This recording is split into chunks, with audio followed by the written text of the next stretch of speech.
ఓం శ్రీ గురుభ్యో నమః. పురాణ పురుష యోగిరాజ శ్రీ శ్యామాచరణ లాహిరి.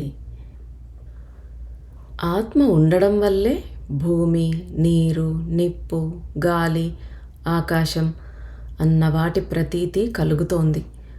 ఆత్మక్రియ ద్వారా కూటస్థ బ్రహ్మలో మనస్సు అదే రూపం పొందటం వల్లే ముక్తి కలుగుతోంది. ఇందువల్ల ముక్తుడు కావడమే మరేదీ కాదు, కేవల క్రియకు పరావస్థలోనే ఎప్పుడూ ఉండడం అన్నదానికి పర్యాయపదం. అంటే ముక్తుడు కావడమే క్రియకు పరావస్థలో ఎప్పుడూ ఉండడం, ఆ రెండు ఈక్వల్ అన్నమాట. అంటే క్రియకు పరావస్థలో ఉంటే ముక్తుడైనట్టే. ఈ విధంగా క్రియకు పరావస్థలో ఉండడం వల్ల దేహం వేరుగా ఉంటుంది. ఈ విధంగా దేహాన్ని వేరుపరచి చిత్తం, మనస్సు మొదలైన వాటిని కూటస్థ బ్రహ్మలో ఉంచినట్లయితే మనస్సు ఇటు అటు పరుగులు తీయడాలు, ఉరుకులెత్తడాలు అన్నీ అణిగిపోతాయి. అప్పుడే సుందర రూప బ్రహ్మలో స్థితి ఏర్పడుతుంది. సుందర రూప బ్రహ్మలో స్థితి ఏర్పడ్డప్పుడు మీరు ఉండరు, మీదనేది ఏదీ ఉండదు. ఇందువల్లే మరోవైపు బంధించడం వల్ల ముక్తులవుతారు. నిజానికి ఆ సమయంలో బ్రాహ్మణత్వం మొదలైన వర్ణాలు ఉండవు, ఆశ్రమాలు ఉండవు, మీకొక ఆకారమన్నది ఉండదు. మీరు ఈ కంటి ద్వారా గోచరులు కారు. అంతేకాకుండా మీకు ఏ కోరిక ఉండదు. ఇందువల్ల ఈ ప్రపంచంలో సాక్షి మాత్రులే అయి శూన్య బ్రహ్మలోనే ఎప్పుడూ ఉంటూ ఉండండి. అంటే క్రియకు పరావస్థలో ఉండిపోండి. ఇదొక్కటే మీరు చేయవలసిన పని. ఈ మహాశూన్యాన్ని ఒక్క క్షణమైనా దర్శించగలవాడి జీవితం సార్థకమవుతుంది. ధర్మాధర్మాలు, సుఖదుఖాలు మొదలైనవన్నీ మనస్సు చేసే పనులు. కానీ మీ ప్రభువుకు అవి ఏవీ ఉండవు. మీరు కర్తలు కారు, భోక్తలు కారు. కర్త, భోక్త అన్న వాటికి అస్తిత్వం మనస్సు ద్వారానే కలుగుతుంది. ఆ మనస్సే బ్రహ్మలో లీనమైనప్పుడు, అంటే క్రియాయోగ పరావస్థ పూర్తిగా దృఢంగా నిలదొక్కున్నప్పుడు నిశ్చయంగా ఎప్పటికీ ముక్తులై ఉంటారు. ఈ అవస్తువైన వస్తు బ్రహ్మనే అంతటా చూస్తున్నారు. కానీ ద్రష్ట అంటే చూసేది, చూసేవాడు అంటే మనస్సు బ్రహ్మస్వరూపం కానంత వరకు మాత్రమే దృశ్యం కనిపిస్తుంది. ద్రష్ట, దృశ్యము ఒక్కటైనప్పుడు మనస్సు స్థితి అన్యత్రంగా ఉంటుంది. ఈ విధంగా మనస్సుకు అంటే ద్రష్టకు అంటే చూసేవాడికి, మనస్సు ఉంటేనే మనం అన్నీ చూస్తూ మనకి ఇది అది అనేసి డిఫరెన్సెస్ తెలుస్తూ ఉంటాయి. ఆ మనస్సు ఉంటేనే బంధనం ఏర్పడుతుంది. ఇదే మీ బంధనావస్థ. నేను కర్తగా బ్రహ్మను చూస్తున్నాను అంటే ఎదురుగా మిమ్మల్ని చూస్తున్నాను. ఇదే అహం. ఈ అహమే మిమ్మల్ని కరుస్తోంది. అందువల్లే మీకు ప్రపంచ సంబంధమైన యంత్రణలు, గిలగిలలాడడాలు అన్నీ అనుభవం అవుతున్నాయి. ఏ విధమైన మానసిక శాంతి కలగకపోతూ ఉండడం వల్లే ఉపదేశం పొందాలని కోరుతున్నారు, ప్రార్థిస్తున్నారు. ఇందువల్లే చెబుతున్నాను, నేను కర్తను కాదు, భోక్తను కాదు. క్రియకు పరావస్థలో ఉన్న మీదట ఈ విశ్వాసం దానంతట అది కలుగుతుంది. ఈ విశ్వాస రూపమైన అమృతాన్ని పానం చేసి సుందర బ్రహ్మలో ఎప్పుడూ స్థితులై ఉండండి. అంటే ఎప్పుడూ క్రియకు పరావస్థలోనే ఉంటూ ఉండండి. దీన్నే ముక్తావస్థ అంటారు. దీనికి వ్యతిరేకమైంది బంధనావస్థ. అంటే ఈ క్రియలో మనం ఎప్పుడైతే మనస్సును కోల్పోతామో, మన మనస్సుని కూటస్థంలో, ఆ కూటస్థ బ్రహ్మలో ఉంచేస్తే ఇంకా మనస్సు అటు ఇటు కదలడం మానేస్తుంది. అప్పుడు ఈ నేను నేను అనే అహంకారము, నువ్వు నేను అనే ఆ ద్వంద్వము అన్నీ పోతాయన్నమాట. ముక్తి అంటే ఇంకా మరేదో కాదు, ఈ మనస్సుని పూర్తిగా జయించటం. మనం ఈ మనస్సుని జయించటం కోసమే, ఈ అరిషడ్ వర్గాలను జయించడం కోసమే ఎన్నో జన్మలు తీసుకుంటూ ఉన్నాం. ప్రతి అరిషడ్వర్గంలో నుంచి ఒక్కొక్క దాంట్లోంచి బయటకు రావడానికి ఎన్నో జన్మలు పడుతూ ఉన్నాయి. అవన్నీ అయిపోయాయి అంటే అరిషడ్వర్గాలన్నీ జయించేసి మనసు మీద కంట్రోల్ వచ్చింది అంటే మళ్ళీ జన్మ తీసుకోవాల్సిన అవసరం లేదు. అదే ముక్తి. ఈ ప్రపంచమంతా మనస్సు కల్పించినది మాత్రమే. తాడులో పాము అనిపించే భ్రమలాగా. తాడు తాడేనన్న ఎరుక కలిగినప్పుడు ఆనందం కలుగుతుంది. అలాగే క్రియాపరావస్థలో మీరు ఉంటున్నప్పుడు మిమ్మల్ని గురించిన ఎరుక అంటే స్వయంబోధ స్వరూపం మీరే అవుతారు.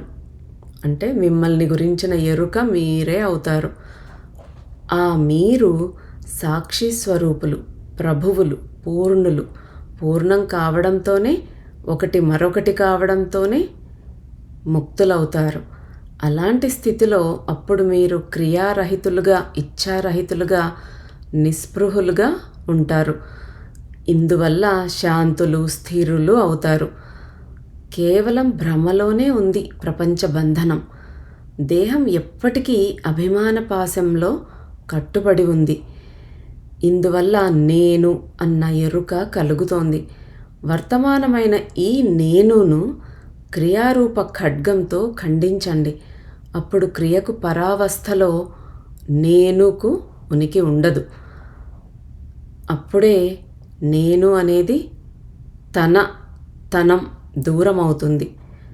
అంటే నాది నేను అన్నట్టు అది దూరం అయిపోతుంది.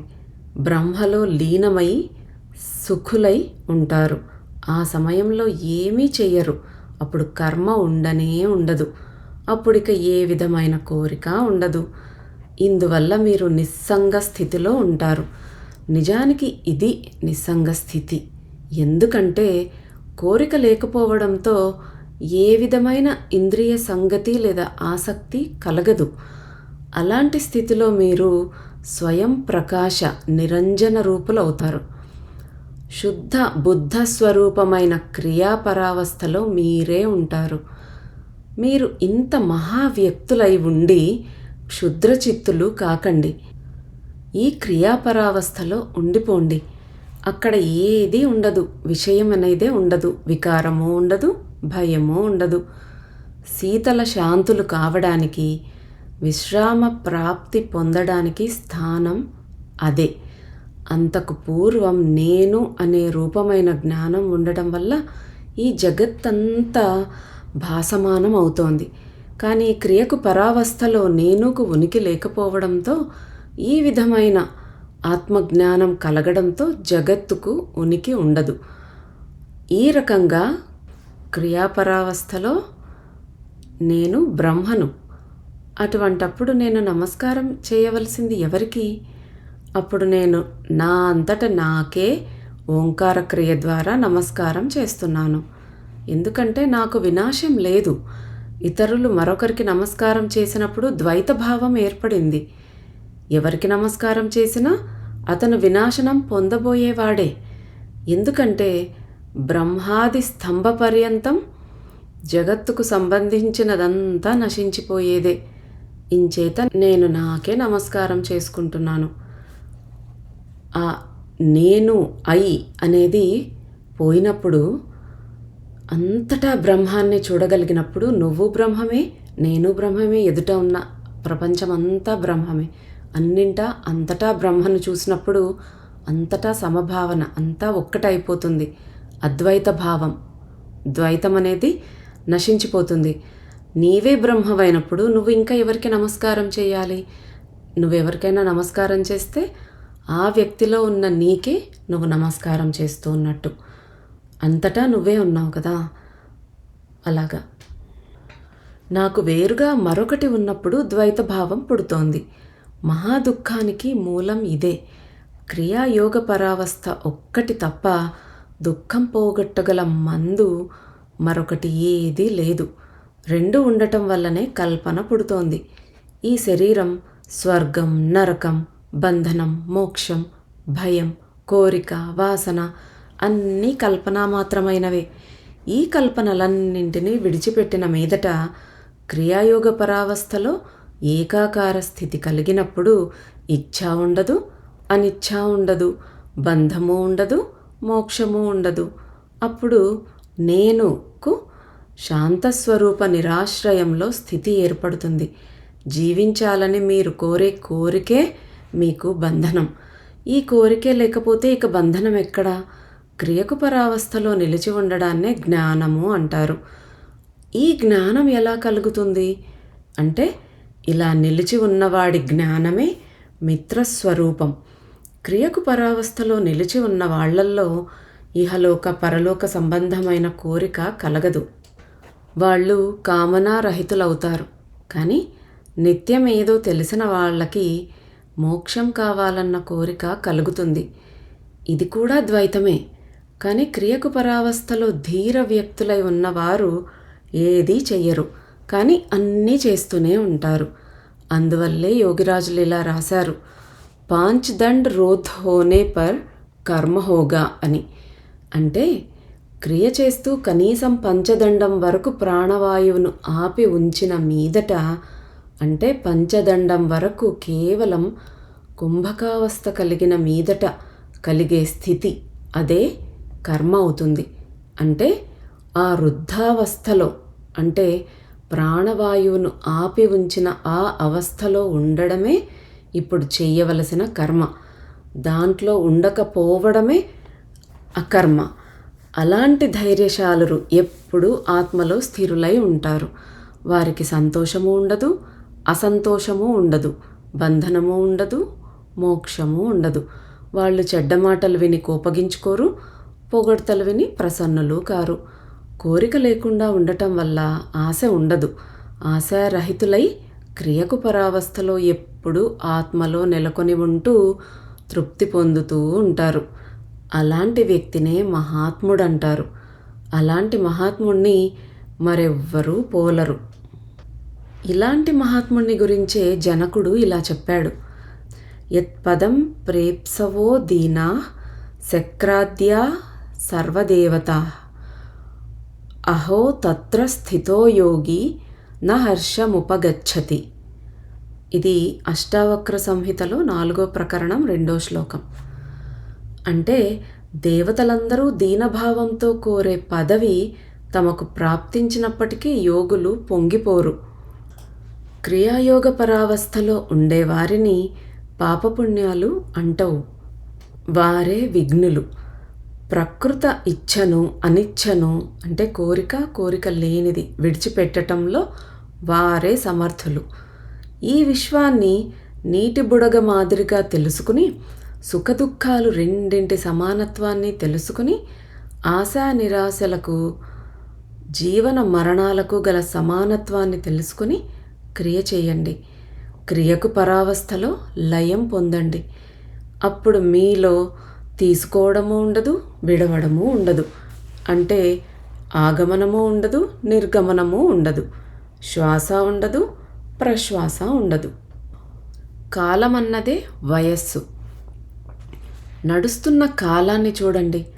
అలా చూస్తూ ఉండగా నడుస్తున్న కాల స్వరూప శ్వాస నిలిచిపోతుంది. అప్పుడు సర్వం బ్రహ్మమయం జగత్ అంతటా ఉన్నది బ్రహ్మమే అవుతుంది. క్రియకు పరావస్థలో మీకు సమత్వం సిద్ధిస్తుంది. కోరడమే సంసారం, అంటే ప్రపంచం. ఇంతకంటే మరి ఏదీ కాదు. వాసనల్ని, కోరికల్ని అన్నింటినీ విడిచిపెట్టేసినప్పుడే నిలకడ ఏర్పడుతుంది. అప్పుడు ప్రపంచానికి ఉనికి ఉండదు. ఇది ప్రాణకర్మతో సంబంధం ఉన్నది. అందువల్ల కోరికే సంసారం, కోరిక బంధనం. క్రియకు పరావస్థలో కోరిక లేనప్పుడు సంసారము ఉండదు, అదే మోక్షం. త్రిగుణాలకు అతీతంగా ఉండే క్రియాపరావస్థే భావం. ఆ భావం లేనప్పుడు, అంటే క్రియాపరావస్థ లేనప్పుడు, అదే అభావం. ఆ భావం అభావం మనోవికారం వల్ల కలుగుతాయి. అంటే మనస్సుకుండే చంచలత వల్లే మనస్సు వికారానికి లోనవుతుంది. కానీ క్రియ చేస్తూ ఉంటే, అభావం తొలగిపోతూ ఉంటే స్వాభావిక రీతిలో క్రియ జరుగుతూ ఉంటుంది. అంటే ఆ సమయంలో మన మెదడులో ఒక విధమైన అనిర్వచనీయమైన భావం స్ఫురిస్తుంది. అదే నిష. దాని తర్వాతి స్థితి వికారరహితమవుతుంది. వికారరహితం కావడం వల్లే నిర్వికార స్థితి ఏర్పడుతుంది. నిర్వికారం కావడం వల్లే శాంతం కలుగుతుంది. శాంతం కలిగిన తర్వాత ఆసక్తి ఏమీ ఉండదు. ఏ విధమైన క్లేశము, బాధ ఉండదు. అందువల్ల ఇది విశ్రామ స్థితి. చింత చేయడం వల్లే దుఃఖం కలుగుతుంది. కానీ క్రియకు పరావస్థలో ఉండే చింత శూన్యతే సుఖానికి, శాంతానికి మూలాధారం. మంచి, చెడు, హర్షం, విషాదం, ఆశ్రమం, అనాశ్రమం వంటి వాటి చింత విడిచిపెట్టి శాంతస్థితిలో ఉండండి. అంటే క్రియకు పరావస్థలో ఉండండి. అప్పుడే ప్రస్తుత విశ్రామం ప్రాప్తిస్తుంది. కానీ ఒక్కటి గుర్తుంచుకోండి, అచింత్య రూపాన్ని గురించి మీరు చింత చేసినట్లయితే ఆ చింతను కూడా కొలిచినట్లే అవుతుంది.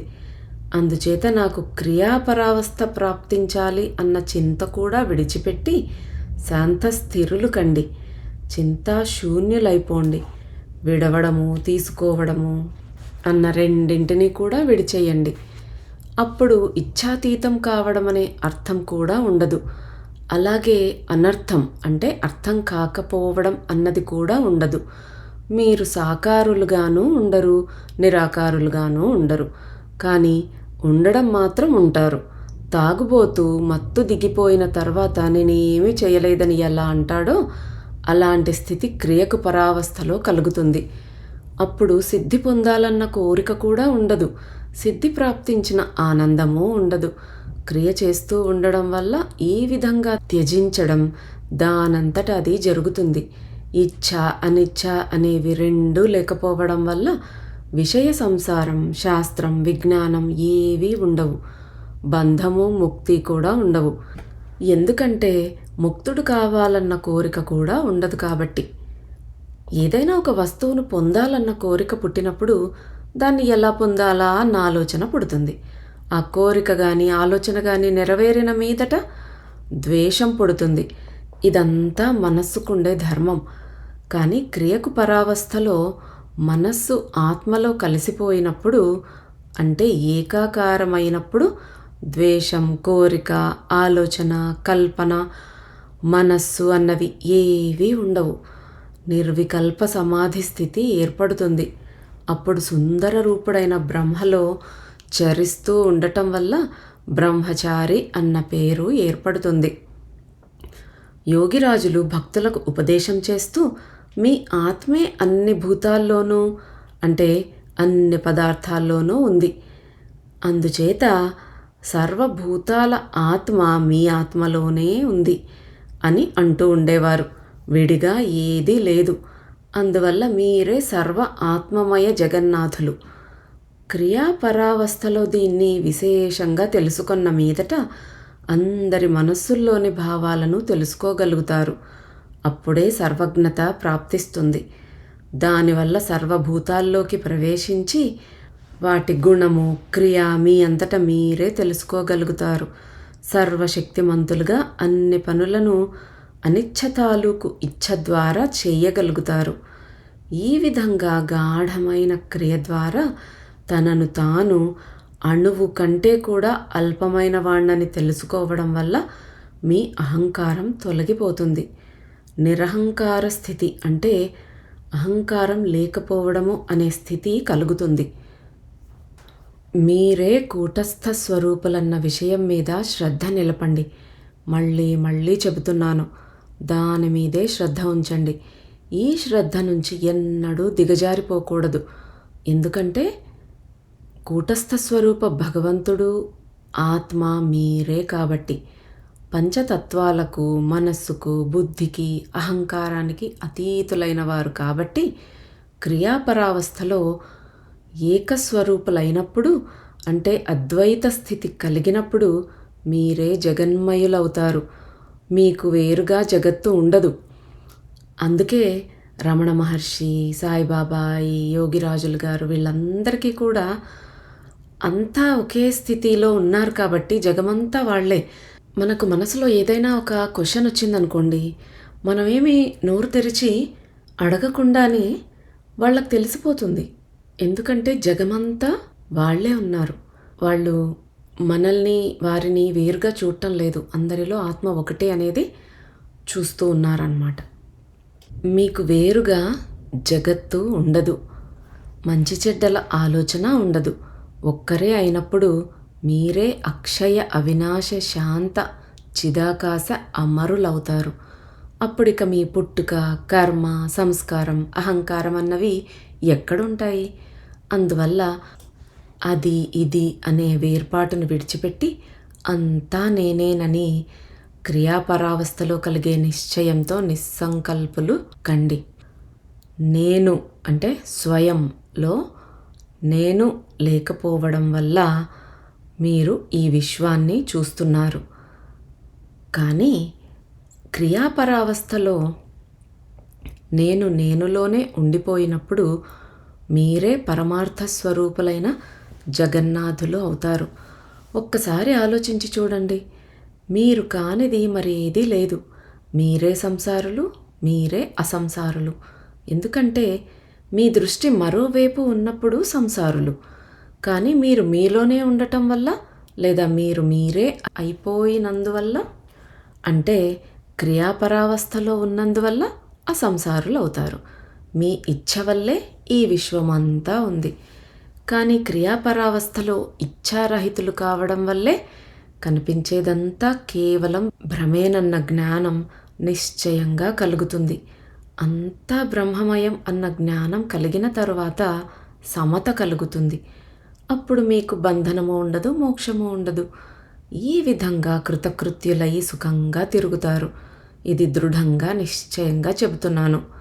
మీరు ఎన్ని శాస్త్రాలైనా చదవండి, వినండి, వాటి వల్ల ఏమీ కాదు. వీటన్నింటినీ మర్చిపోవలసి ఉంటుంది. కానీ క్రియాపరావస్థ కలక్కపోతే విస్మరణ అంటే మరుపు కలగదు. చిత్తానికి ఆశ లేకపోవడం జరగదు. క్రియాపరావస్థలో నెలకొని ఉండి చిత్తాన్ని ఆశారహితం చేయాలి. కోరిక కోరడం వల్లనే దుఃఖం కలుగుతుంది. అంటే క్రియాపరావస్థలో ఉన్నప్పుడే మనకు చిత్తానికి ఆశ లేకపోవడం అనేది జరుగుతుంది. లేకపోతే ఎప్పుడు మన చిత్తం ఏదో దాని మీద ఆశపడుతూనే ఉంటుంది, అన్నీ మర్చిపోతూ కూడా ఉంటుంది. క్రియాపరావస్థలో మరుపు అనేది ఉండదు, చిత్తానికి ఆశ ఉండదు. అందుకే క్రియాపరావస్థలో నెలకొని ఉండి చిత్తాన్ని ఆశారహితం చేయాలి. కోరిక కోరడం వల్లే దుఃఖం కలుగుతుంది. కానీ క్రియాయోగ ఉపదేశం పొంది క్రియ చేసి ఇచ్ఛారహితుడై నివృత్తి పొందిన వ్యక్తి ధన్యుడు. అతనితో సమానుడైన సుఖవంతుడు లేడు. అటువంటి వాడు కంటిరెప్ప ముయ్యాలని కానీ తీయాలని కానీ కోరడు. ఆ స్థితిలో అతను సోమరి మాదిరిగా కర్మ ప్రవృత్తి లేనివాడై చడీ చప్పుడు లేకుండా మౌనంగా ఉండిపోతాడు. అందువల్ల చింతాశూన్యుడు కావడం చేతనే మోక్షప్రాప్తి కలుగుతుంది. దాంతో ధర్మ, అర్థ, కామ, మోక్షాలన్నింటితో సంబంధం లేనివాడైపోతాడు. అప్పుడు తీసుకోవడం, విడవడం అన్నవి రెండూ ఉండకపోవడం వల్ల విరక్తుడు కాడు, ఆసక్తుడు కాడు. ఈ అవస్థను గురించి అందరూ నిశ్చింతగా ఎరగరు. ఈ స్థితి పొందిన వాళ్లే తెలుసుకోగలరు. దీన్ని గురించి ఎంతైనా చెప్పండి, ఎంతైనా రాయండి, అయినా ఎవరూ అర్థం చేసుకోలేరు.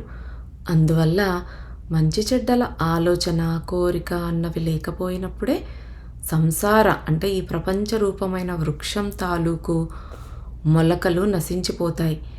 కానీ కష్ట నివారణ కోసం ఎవరైనా ప్రపంచాన్ని విడిచిపెట్టి అడవికో, కొండగుహకో, మఠానికో, మిషన్కో, ఆశ్రమానికో వెళ్ళాలనుకున్నట్లయితే, అక్కడ సుఖం పొందాలన్న కోరిక పెట్టుకున్నట్లయితే అక్కడ కూడా బంధనానికి కారణం ఉంటుంది. కానీ ఈ ప్రపంచంలో ఉంటూనే క్రియ ద్వారా క్రియాపరావస్థను పొంది ఇచ్ఛాతీతులైన వారికి సుఖము ఉండదు, దుఃఖము ఉండదు, బంధనము ఉండదు, మోక్షము ఉండదు.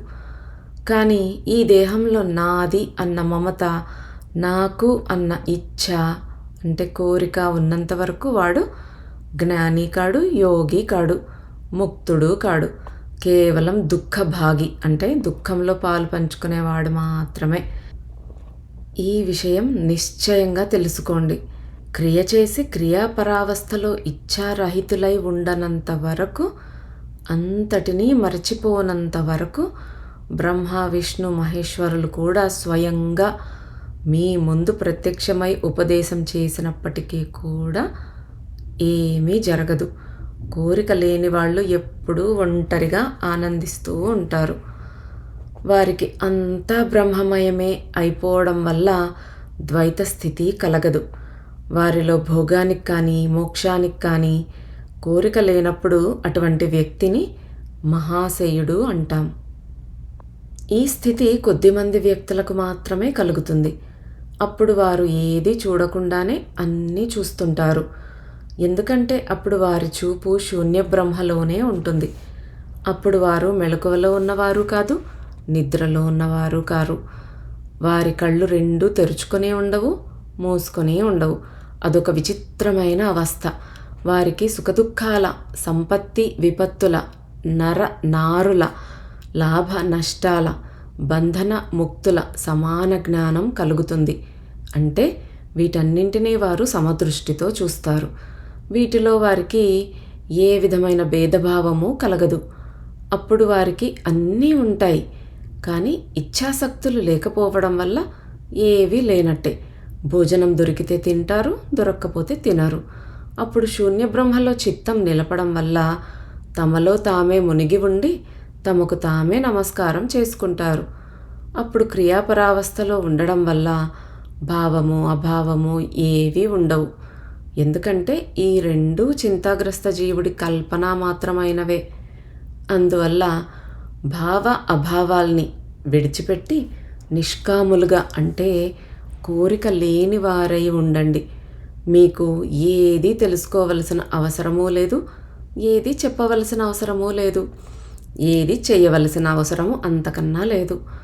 ఇందువల్ల యోగులైన వారు సంకల్ప వికల్పాలు లేనివారు, అంతా బ్రహ్మమయమేనన్న నిశ్చిత స్థితిలో కుదురుకొని ఉంటారు. క్రియాపరావస్థలో ఈ విధమైన శాంతయోగికి ఏ విక్షేపము, ఏ అస్థిరత కలగదు. విక్షేపరహిత స్థితిలో ఏ పని, అంటే కర్మ అనేదే ఉండదు. ఏదో చెయ్యాలి అన్న కోరిక కూడా ఉండదు. నేనేది చేయటం లేదే అన్న స్థితి కూడా ఒకటి వస్తుంది. దానివల్ల ధ్యానం కూడా ఉండదు. క్రియాపరావస్థకు పూర్వం ఈ ప్రపంచాన్ని చూస్తూ ఉండేవారు. కానీ క్రియాపరావస్థలో బ్రహ్మలీనులైనందువల్ల తామే లేరు. అటువంటప్పుడు కోరేవారెవరు? ఈ విధమైన బ్రహ్మలీనత ప్రాప్తించిన తర్వాత ఇంక దేని గురించి చింత? ఇందువల్ల అటువంటి స్థితిలో నేను నిశ్చింతుణ్ణి, నేనే అద్వితీయుణ్ణి, నాకంటే వేరుగా మరేది చూడను, అప్పుడు నేనే బ్రహ్మను. మనస్సులో విక్షేపం అంటే అస్థిరత, అన్స్టెబిలిటీ ఉన్నవాడు చాలా చూస్తూ ఉంటాడు. అందువల్ల క్రియ ద్వారా ఆ అస్థిరతను నిలపడానికి, అంటే అదుపు చేయడానికి ప్రయత్నిస్తూ ఉంటాడు. కానీ అదే వ్యక్తి క్రియ చేసి క్రియాపరావస్థలో ఉదార చిత్తుడైనప్పుడు మనోవిక్షేపం, అంటే మనస్సు అస్థిరమవ్వడం అనేది కలగదు. ఇందువల్ల దానికి మరో సాధన ఏదీ లేదు. ఎందుకంటే దీర్ఘమైన సాధన చేసిన తర్వాత ఎప్పటికీ కూటస్థంలోనే ఉండిపోయిన వాడు అప్పుడు ఏం చేస్తాడు? కాకపోతే చెయ్యదగిందంటూ ఏది ఉండదు. ఎందుకంటే ప్రాప్తి పొందడం కోసం మాత్రమే ప్రయత్నానికి ప్రయోజనం ఉంది. కానీ ప్రాప్తి కలిగిన తర్వాత ఇంకా ప్రయత్నం చేయవలసిన అవసరం ఉండదు. ఇదే కర్మ పరిసమాప్తి. అప్పుడు ధీరుడు స్థిరుడు అయి ఉన్నందువల్ల ఆసక్తి ఉండదు. అందువల్ల సమాధి కోసం ప్రయత్నం కూడా ఉండదు. ఆ సమయంలో అతని మనస్సు విక్షేపశూన్యం అయి ఉన్నందువల్ల క్రియావంతులు తామంతట తామే క్రియాపరావస్థలో నిమగ్నులై ఉంటారు. అంటే బొమ్మలా నిలకడగా ఉంటారు. భావాభావాలు రెంటి నుంచి వేరైపోయి ఎప్పుడూ క్రియాపరావస్థలోనే తృప్తులై ఉంటారు. ప్రవృత్తి నివృత్తులు లేకుండా తమకు ఎదురైన పనే చేస్తారు. ఆ సమయంలో భవిష్యత్తు ఉండదు, అతీతము ఉండదు. అలాంటి వారు సంసారంలో ఉంటూనే అసంసారులు, దేహం ఉంటూనే విదేహులు. ఏదో పొందాలని వారు కోరను కూడా కోరరు. లేకపోతే కోరితే ఏదో ఒక వస్తువు కానీ విషయం కానీ నశించాలని కోరతారు. శూన్య బ్రహ్మలో చిత్తం నిలిచి ఉన్నందువల్ల వారు ఏది కోరితే అది ఆ ప్రకారంగా చేయగలరు. వారిని ఏ విధమైన మానవమానాల భావన సోకని కూడా సోకదు. కల్పనా శూన్యత వల్ల వారిలో ఆలోచన ఉండదు. తెలుసుకోవడం, వినడం, చూడడం ఉండవు. వారు మోక్ష పదవిని కూడా కోరరు. ఆ సమయంలో నిశ్చింతులవుతారు. కానీ ఎవరిలోనైనా చింత ఉంటే అతను ఏమీ చేయకపోయినా అంతా చేస్తాడు. క్రియాపరావస్థలో ఉండేవాడు ఉద్విగ్నుడు కాడు, అంటే వ్యాకులమైన మనస్సు కలవాడు కాడు. నిరుద్విగ్నుడు కాడు. నాది అనుకునేవాడు అహంకారి కాడు, నిరహంకారి కాడు. కర్త అంటే పనిచేసేవాడు కాడు, అకర్త కాడు. అటువంటి వారెప్పుడూ ఆశా సందేహాలకు అతీతంగానే ఉంటూ ఉంటారు. వారు ధ్యానం కూడా చేయరు. మూర్ఖులు కారు, జ్ఞానులు కారు. వారికి కర్తవ్యము అంటే చేయవలసినది ఉండదు, అకర్తవ్యము ఉండదు. అప్పుడు వారు నిర్మల బ్రహ్మస్వరూపులు అవుతారు. కోరిక ఉన్నప్పుడు మోక్షం కలగదు. క్రియ అభ్యాసం చేయడం కూడా కోరికే. కానీ క్రియ చేస్తూ క్రియారహితులై క్రియకు పరావస్థ పొంది వారు నిష్క్రియులు అవుతారు. కోరిక పెట్టుకుని ఏ పని చెయ్యరు. కోరికే అనర్థానికి మూలం. అందువల్ల మనీషులు కోరిక అనే వేరును పెకిలించి పారేస్తారు. క్రియ చెయ్యటం వల్ల ఇది దానంతట అది జరుగుతుంది. అజ్ఞాని లేదా మూర్ఖుడు శాంతి పొందాలని కోరతాడు. కానీ కోరిక అనేది ఉంటూ ఉండడం వల్ల అతనికి శాంతి కలగదు. కానీ క్రియాపరావస్థలో ఉండేవారు ధైర్యవంతులు, ఇచ్ఛారహితులు కావడం వల్ల ప్రశాంత మానసులు, పరబ్రహ్మస్వరూపులు అవుతారు. అప్పుడు వారు ఆత్మను కూడా చూడరు. ఎందుకంటే ఆత్మను చూడడం వల్లే అవలంబన కలుగుతుంది. క్రియాపరావస్థలో అవలంబన కలగదు. క్రియాపరావస్థలో అవలంబన కలగనందువల్ల ఎవరు దేన్ని చూస్తారు? మూర్ఖులు, అజ్ఞానులు, కుబుద్ధిగ్రస్తులు అయిన వాళ్లే శుద్ధ అద్వైత ఆత్మను చూడాలని అనుకుంటారు. ఆత్మను గురించి ఆలోచిస్తారు. కానీ క్రియాపరావస్థలో ఏదీ లేదు. ఈ విషయం వారు ఎరగరు. వారు క్రియాపరావస్థలోనే ఎప్పుడూ ఉంటూ ఉండడం వల్ల ముఖ్యంగా నిశ్శంకులుగాను ఉదాసీనులుగాను ఉంటూ ఉండటం వల్ల తమలో తాము స్థితులై ఉంటారు. ఇదొక విచిత్రమైన స్థితి. వారు మొదట్లో ఇచ్ఛాపూర్వకంగానే ప్రాణాయామం ద్వారా యుద్ధం చేసి కోరిక మీద విజయం సాధించి ఎప్పటికీ కూటస్థంలో రమిస్తూ ఉంటారు. ఈ ప్రపంచంలో మీరు చూస్తున్నదంతా నశించిపోయేదే. కానీ క్రియాపరావస్థలో ఉండే శూన్య బ్రహ్మ అవ్యయుడు, అక్షయుడు, అవినాశుడు. అందులో ఉన్న మీదట తాప సంతాపాలన్నీ నశించిపోతాయి. ఎందుకంటే అందులో స్థితుడైన తరువాత యోగి ఇచ్ఛారహితుడు కావడం వల్ల ఈ ప్రపంచంలో ఉంటూ కూడా ఉండనివాడే అవుతాడు. అందువల్ల దేహ అభాసం కూడా ఉండదు. ఆ సమయంలో అతనికి దేహం ఉండడము, ఉండకపోవడము రెండూ సమానమే. తామే లేనప్పుడు వారిలో మమత కూడా ఉండదు. కానీ లోకులకు చూపించడం కోసం వారు అన్ని కర్మలు చేస్తూ కూడా చెయ్యకుండా ఉంటారు. ఇలాంటి యోగుల దృష్టిలో చీకటి వెలుతురులకు అర్థం ఉండదు. లాభనష్టాల చింత ఉండదు. ధైర్యం, వివేకం, బుద్ధి, భయం, నిర్భయత, యత్నం, అయత్నం, కర్మ, అకర్మ, ఇచ్ఛ, అనిచ్ఛ అనే వాటికి వారు ఏమీ విలువ ఇవ్వరు. అటువంటి వాడు మూర్ఖుడు కాడు, జ్ఞాని కాడు. లాభాలాభాల చింతే ఉండదు. ఆలోచన, అనుశోచన బొత్తిగా ఉండవు. ఎవరిని పొగడము ఉండదు, నిందించడము ఉండదు. సుఖం లేదు, దుఃఖం లేదు, కర్తవ్యం లేదు, అకర్తవ్యము లేదు, హర్షం లేదు, శోకం లేదు. మరణించినా ఏం లేదు, బ్రతికున్నా ఏం లేదు. వారికి స్నేహము ఉండదు, మమత ఉండదు. సంతోషము ఉండదు, అసంతోషము ఉండదు, ద్వంద్వము ఉండదు, సంశయము ఉండదు, ఆసక్తి ఉండదు, నిరాసక్తి ఉండదు. మట్టి బంగారం రెండూ సమానమే వారికి. వారెప్పుడూ కేవల క్రియలో ఆనందిస్తూ మహాకాశస్వరూప బ్రహ్మలో లీనులై ఉంటూ ఉండటం వల్ల ఆత్మను కూడా చూడరు. వారికి అప్పుడు సాధించవలసింది ఉండదు, సాధన ఉండదు. వారిని మరెవ్వరితోనూ పోల్చలేం. అప్పుడు వారు తెలుసుకొని కూడా తెలియని వారు, చూసి కూడా చూడని వారు, పలికి కూడా పలకని వారు, తిని కూడా తినని వారు, నిద్రించి కూడా నిద్రించని వారు. వారు సన్యాసులు కారు, సంసారులు కారు. ఎందుకంటే వారిదంతా గతించిపోయింది కనుక. ఆ సమయంలో వారు ఏమీ కారు. ఈ విధంగా క్రియాపరావస్థలో ఉండడాన్ని జ్ఞానము అంటారు. అప్పుడు వారు సమాధి స్థితులై ఉండి కూడా సమాధివంతులు కారు. ఎందుకంటే ఈ స్థితిలో ఉండి కూడా వారు జడంలాగే ఉండి తమ పనులన్నీ చేస్తూ ఉంటారు. కానీ జడం మాదిరిగానే ఉన్న వారు జడులు కారు. ఎందుకంటే వారు శూన్య బ్రహ్మలో స్థిరులై ఉండి అన్నీ చూడగలుగుతారు, తెలుసుకోగలుగుతారు. అందువల్ల పండితులైనప్పటికీ పండితులు కారు. ఇలా ఎంతవరకు చెప్పవచ్చునంటే వారిలో ద్వైతము లేదు, అద్వైతము లేదు.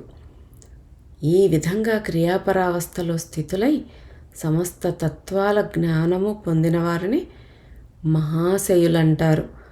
వారు ఎక్కడా దేంట్లోనూ ఉండరు, కానీ అంతటా అన్నింట్లోనూ ఉంటారు. అందుకే యోగిరాజుల వారిని మహాశయులు అంటారు. లాహిరి మహాశయులు అని అంటారు. ఆయన మహాశయ స్థితి పొందినవారు, అంటే స్థితప్రజ్ఞత్వం. వారికి దేని గురించి కూడా వేరు భావన అనేది ఉండదన్నమాట. ఎప్పుడూ సమదృష్టితో సమభావంలో ఉంటారు. అన్నీ చూస్తూనే ఉంటారు, కానీ వారు ఒకదానికి అటాచ్ అయిపోరన్నమాట. ఆ చూసింది కావాలి అని అనిపించదు, వద్దు అనిపించదు, తిన్నది రుచి అనిపించదు, ఏమీ బాలేదు, రుచి బాలేదు అన్నట్టు అనిపించదు. దేన్నైనా ఒకేలాగా స్వీకరించగలిగే స్థితి అన్నమాట.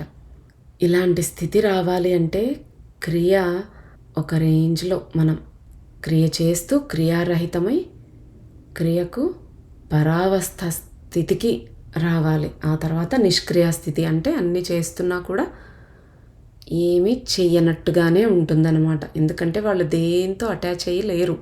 అటాచ్మెంట్ అనేదే లేదు. మనకు ఒకటి చూస్తే అది కావాలి అనిపిస్తుంది, ఒకటి బాగుంది అనిపిస్తుంది, ఒకటి బాగాలేదు అనిపిస్తుంది, వెంటనే జడ్జ్ చేసేస్తాం. వాళ్ళు బాగున్నారు, వీళ్ళు బాగాలేరు, ఇది బాగుంది, అది బాగాలేదు, నాకు అది ఇష్టం, నాకు ఇది ఇష్టం లేదు. మనం ఎప్పుడు ఇందులోనే ఉంటామంటే మనస్సు ఇంకా మనకి చాలా యాక్టివ్గా ఉంది. ఆ మనస్సుని కంట్రోల్ చేయట్లేదు. ఆ మనస్సు కంట్రోల్లోనే మనం ఉన్నామన్నమాట. యోగిరాజుల వారు ఆ స్థితిని దాటి వెళ్ళిపోయారు కాబట్టే వారు మహాశయులు. ఈ ఎపిసోడ్ మళ్ళీ వినండి, ఎందుకంటే ఈ వర్డ్స్ అవన్నీ కూడా ఎక్కాలి అంటే మన బుర్రల్లోకి కొంచెం కష్టం. ఇప్పుడు క్రియకు పరావస్థ అని ఇందులో ఎన్నోసార్లు ఉపయోగించారు. అసలు క్రియకు పరావస్థ ఏంటి, అది ఎలాగా అనేది మనకు ముందు అధ్యాయాల్లో ఆల్రెడీ చెప్పేసి ఉన్నారు. కాబట్టి ఇది ఒక్కసారి అలా జస్ట్ ఒక స్టోరీ లాగా విని వదిలేస్తే ఏ రకమైన ఉపయోగము ఉండదు. దీన్ని మళ్ళీ మళ్ళీ బుక్ ఉన్నవాళ్ళు చదువుతూ లేదా మళ్ళీ స్లోగా వింటూ ఉన్నప్పుడు మనకి కాస్త బుర్రల్లోకి వెళ్తుందన్నమాట. ఆ టర్మ్స్ కానీ అసలు ఏం జరుగుతుంది, ఏం చెయ్యాలి, ఎలా ఉంటే కర్మ చేస్తున్నట్టు, ఎలా ఉంటే అకర్మ అనేది కానీ, ఇవన్నీ చాలా కన్ఫ్యూజింగ్ టర్మ్స్ మన వరకు. అంటే నా వరకు, మనందరం అంటే మీరు కాదు, మీరు ఎంతో ఉన్నతులై ఉండొచ్చు. నా వరకు నేను ఇదంతా చదువుతూ ఉన్నా కూడా నేను మళ్ళీ చదవాల్సిందే, ఇది ఇంకా బాగా బుర్రలోకి ఎక్కాలంటే. కాబట్టి మీలో ఎవరికైనా ఇది కాస్త కన్ఫ్యూజింగ్గానే ఉంది అంటే మళ్ళొకసారి మొత్తం వినండి. మనకు ఎప్పుడైనా ఏ పుస్తకమైనా ఒక్కసారి చదివినప్పుడు మనకు అర్థమయ్యేది ఒక రకంగా ఉంటుంది. దాన్నే రెండోసారి, మూడోసారి, నాలుగోసారి చదివినప్పుడు ఆ పుస్తకంలో ఉన్న జ్ఞానము చక్కగా అతుక్కుపోతుందన్నమాట మన మనసుకు హత్తుకుపోతుంది. అది బాగా అర్థమవుతుందనమాట మనకి. కాబట్టి ఏ పుస్తకమైనా సరే ఒక్కసారి చదివి వదిలేయొద్దు, ఒక్కసారి విని వదిలేయొద్దు, మళ్ళీ మళ్ళీ వినాలి. ఇంకా ఈ 9వ అధ్యాయం దాదాపు 150 పేజీలుంది. కాబట్టి ఇంకా జరుగుతూనే ఉంటుంది. వచ్చే ఎపిసోడ్లో మళ్ళీ కలుద్దాం.